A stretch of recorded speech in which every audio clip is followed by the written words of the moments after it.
మహారాష్ట్ర ఎన్నికలు జరిగి దాదాపు 2 నెలలు పూర్తయిపోయింది. అధికారం అక్కడ బీజేపీ ప్రభుత్వం అయితే అధికారం చేపట్టింది. కాంగ్రెస్ 16 స్థానాలకే పరిమితమైంది.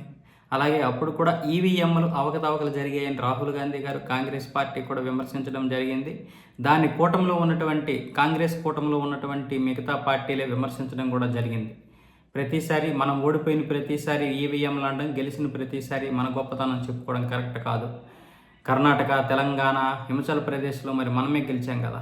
మరి అలాంటప్పుడు మన పేరే చెప్పుకోవాలి కదా. అప్పుడు కూడా ఈవీఎంలే అనొచ్చు కదా అనేది చాలామంది విమర్శిస్తున్నారు. ఓడిపోయిన ప్రతి చోట ఈవీఎంలు ప్రాబ్లం, ఈవీఎంలు అవకతవకలు జరిగాయి.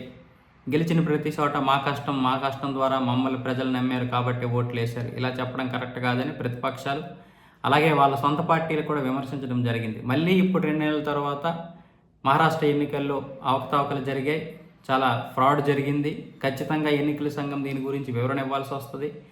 ఎందుకంటే మహారాష్ట్ర ప్రభుత్వం ప్రకారం 9,57,00,000 మంది వయోజనులు ఉంటే మరి 9,07,00,000 మంది ఓటర్లు ఏ విధంగా ఉన్నారు, 39 లక్షల మంది ఏ విధంగా వచ్చారు, ఈ 39 లక్షల మందికి ఏ విధంగా ఓట్లు ఇచ్చారు, వాళ్ళెవరు, వారి ఆధారం ఏంటి, వారి చిరునామా, వారి పేరు, వారి అడ్రస్ అన్నిటితో సహా లిఖితపూర్వకంగా మాకు ఎన్నికల సంఘం చూపించాల్సి ఉంటుంది, లేదంటే మేము కోర్టుకు వెళ్తామని రాహుల్ గాంధీ గారు అనడం. అలాగే ఎన్నికల సంఘం కూడా స్పందించింది.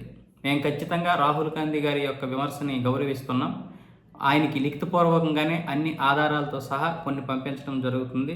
ఎవరు ఎటువంటి దీని మీద అయితే మేమైతే విమర్శలు చేయము.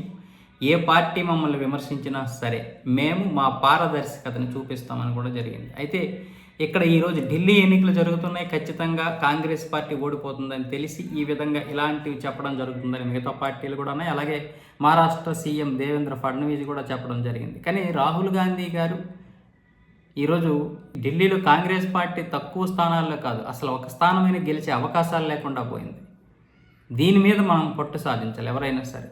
ఒక జాతీయ పార్టీ ఒక దేశ రాజధానిలో ఓట్లు జరుగుతున్నప్పుడు కొన్ని స్థానాలకైనా పరిమితం కావాలి, కొన్ని స్థానాలైనా సాధించుకునే పరిస్థితి తీసుకొస్తే ఆ పార్టీకి గౌరవం ఉంటుంది.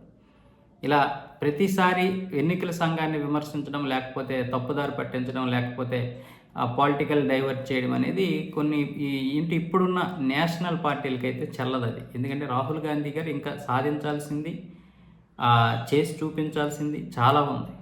ఆయన భవిష్యత్తులో నిజంగా ఒక పార్టీని నడపాలి అనే విధంగా ఉండాలంటే ఈ యొక్క స్థితప్రజ్ఞత సరిపోదు ఆయనకి.